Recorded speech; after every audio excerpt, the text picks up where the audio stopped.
Yan ang nakuha kong gulay dito sa backyard. Yan.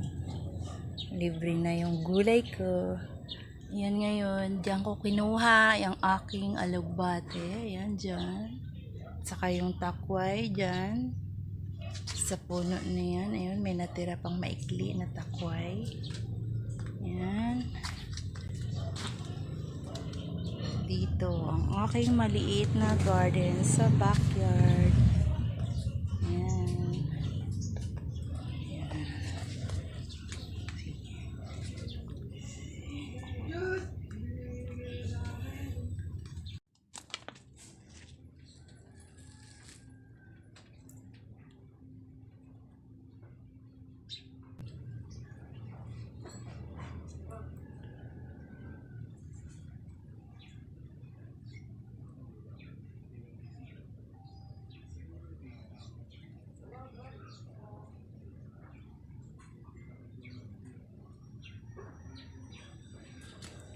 Ito.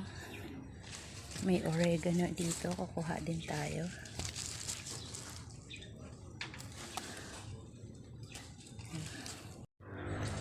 Ito na ang nakuha ko.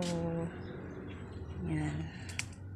Bali, lalagyan lang siya ng maligam ng tubig isi-sink in ng mabilis, tapos tanggalin na at pipigain na, i-extract na with calamansi.